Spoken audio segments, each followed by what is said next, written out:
The film opens with disturbing images showing children around the world being subjected to brutal scientific experiments. Late one night, a massacre breaks out inside a children's ward.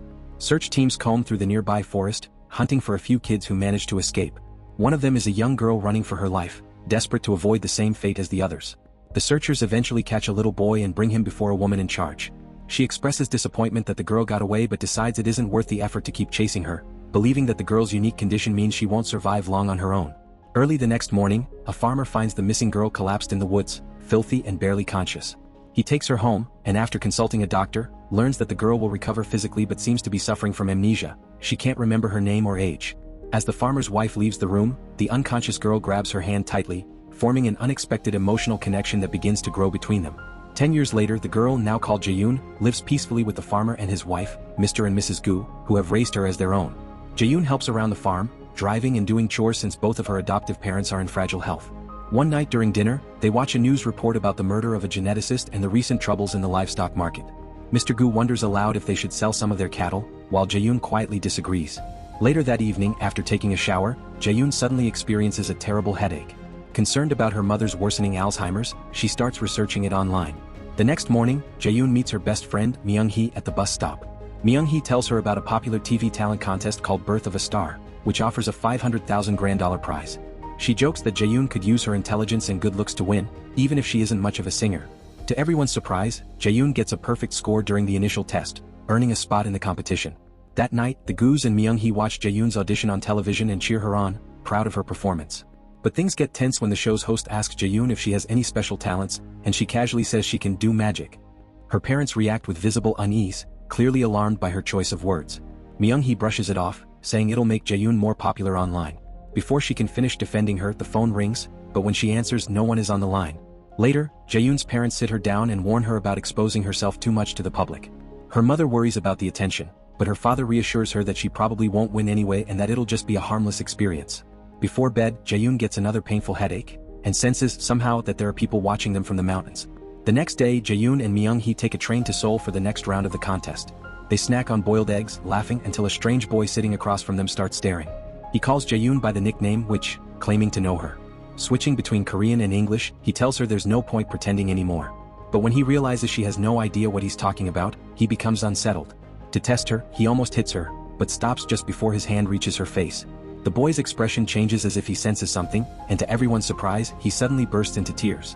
Myung-hee shouts at him, causing a scene, and the boy leaves. Moments later, in another part of the train, he casually kills a man he bumps into and throws the body out the door as if it were nothing. Despite the unsettling encounter, Jaeyoon performs beautifully on the show, earning a spot in the quarterfinals. Watching from afar, Dr. Beck and Mr. Choi, two researchers, see her on TV and are shocked. They recognize her as the missing girl from the old experiments and can't believe she's still alive. After leaving the competition, Jaeyoon suffers another intense headache and runs to the restroom. In a flashback, we see her visiting a neurologist who tells her she has a degenerative condition. She'll need an expensive surgery soon or she'll die within 1 to 3 months.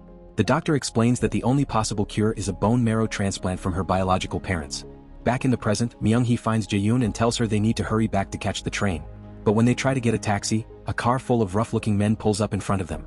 The men claim they know Jaeyoon, but before they can grab her, a group of kids passing by distracts them long enough for the girls to escape in another cab. At the next stop, Myung-hee leaves Jaeyoon briefly, and the same mysterious boy from the train appears again, parking his car in front of her.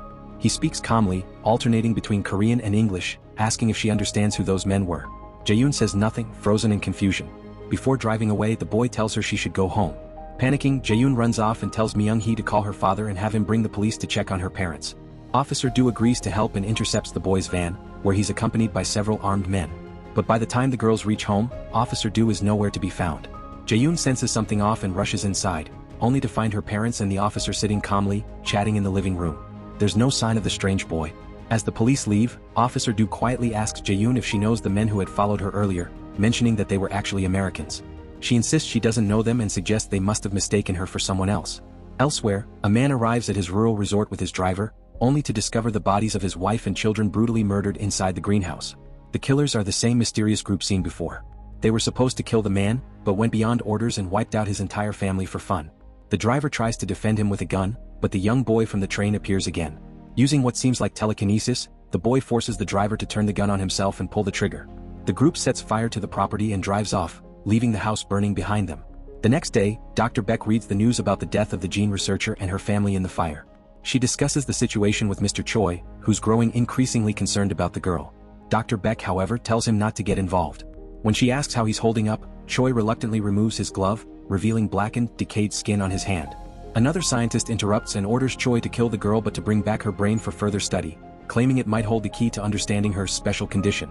That night, during dinner, Myung-hee excitedly talks about starting a fan club for Jae-yoon and how famous she's going to become. But the cheerful moment is shattered when Mrs. Gu, confused and frightened, suddenly demands to know who the strangers at the table are and where her real daughter went. Her dementia has worsened to the point where she no longer recognizes Jae-yoon. Heartbroken, Jae-yoon tries to calm her mother down, but later that night, Mrs. Gu quietly confronts her, saying she found evidence that Jae-yoon has been searching for her biological parents. Later that night, Jae-yoon suffers yet another blinding headache. She doesn't realize her house has already been invaded until she gets up to wake her parents and a gun is suddenly pressed against her forehead. The living room is filled with armed mercenaries, and they're holding Myung-hee hostage. Among them is the same man who had offered the girls a ride earlier. Their leader steps forward, his face scarred and cold, and tells Jae-yoon this isn't the first time they've met.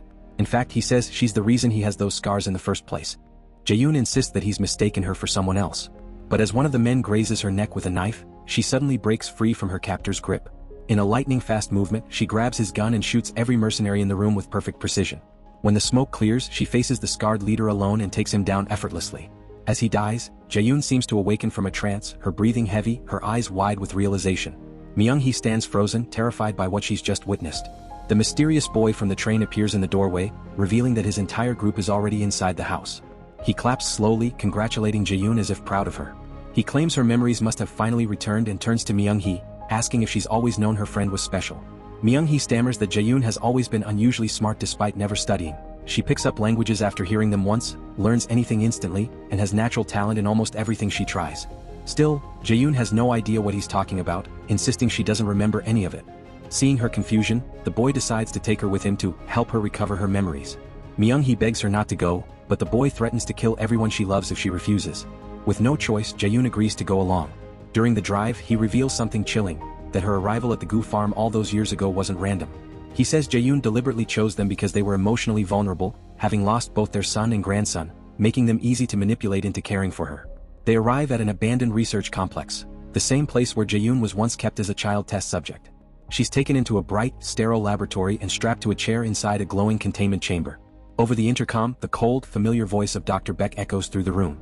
The doctor tells her she believes Jae-yoon's story about amnesia, explaining that the head trauma she suffered during her escape 10 years ago likely erased her memory. Otherwise, she never would have risked exposure by appearing on national television. A needle slides into Jae-yoon's arm, injecting her with a mysterious serum. Instantly, fragmented memories flood her mind, images of cruel experiments, screaming children, and endless pain. Dr. Beck calmly explains that she was the one who created Jae-yoon, calling herself the world's leading brain specialist. Her original goal had been to design a generation of genetically enhanced children, living weapons with superhuman strength, speed, and intelligence.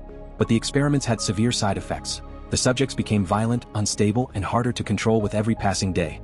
Among them all, Jae-yoon had been the most promising, the closest to perfection. Yet headquarters ordered Dr. Beck to terminate the entire program after realizing the danger these children posed. Despite her objections, the doctor complied, but she underestimated Jae-yoon's power. On the night of the massacre, Jae-yoon fought her way out, killing everyone who tried to stop her. They assumed she had died in the escape, until she reappeared years later on live TV, demonstrating her telekinetic powers for the world to see. Dr. Beck tells Jae-yoon that her worsening headaches are a symptom of internal hemorrhaging caused by her unstable condition. Without treatment, she'll die at any moment. The doctor injects her again, explaining that this second dose will fully awaken her abilities, but the effect will only last for 1 month. From now on, she'll need a new injection every month just to survive. Jae-yoon, trembling but aware, reveals that this was her true plan all along, to find the doctor and obtain that serum so she could live without pain. The mysterious boy overhears this revelation and realizes she's not as helpless as she pretends. As he and his men rush toward the lab, Jae-yoon breaks free, kills her guard, and takes his weapon. Dr. Beck releases knockout gas into the chamber, but Jae-yoon punches through the ceiling vent and escapes into the upper levels of the facility. She drops down behind the doctor, gun aimed at her. Calmly, Jae-yoon tells her this was always part of her plan. She hid for years, waiting for the right time to lure them out and take back control. She shoots Dr. Beck in the leg and demands to know where the rest of the serum is stored. Meanwhile, Mr. Choi's team storms the facility and clashes with the boy's armed henchmen. One by one, Choi's men fall until only he remains. It's revealed that Choi was the one who originally captured one of the children during the night of the original massacre, specifically the same boy who's now her rival. The boy finds Jaeyoon in the lab, and the two immediately start taunting each other about that night years ago. Their fight is brutal and fast, filled with gunfire, flying debris and telekinetic attacks. They slam each other through walls, punch hard enough to dent steel, and heal almost instantly from their wounds. Jaeyoon overpowers him again and again, clearly stronger and more composed. She throws him through the wall into the control room, retrieves her gun, and shoots Dr. Beck again as she tries to crawl away.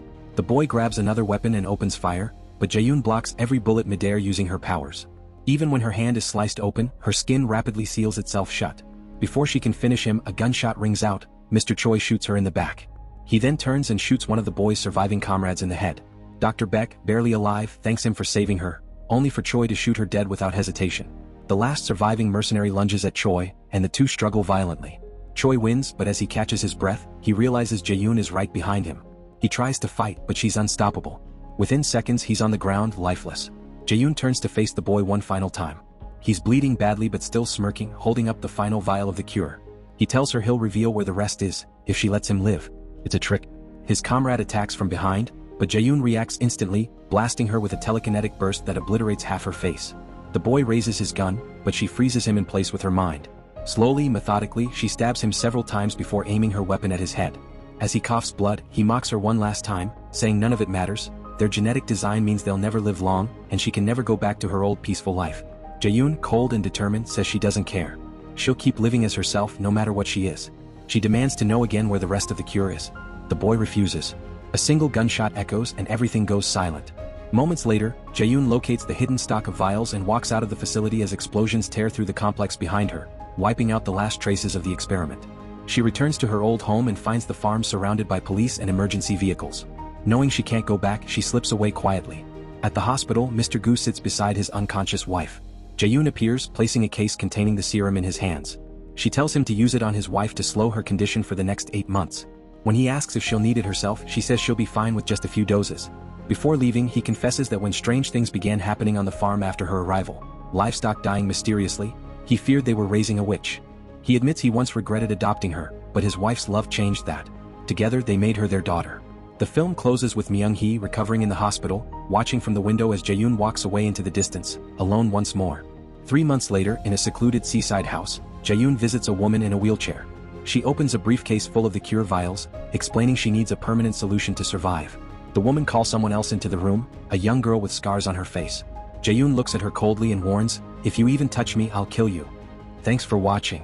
Don't forget to hit that subscribe button and turn on the notification bell so you never miss any of the exciting content coming your way. Every new video is made with you in mind, and I'd love to have you here for the journey. See you in the next one.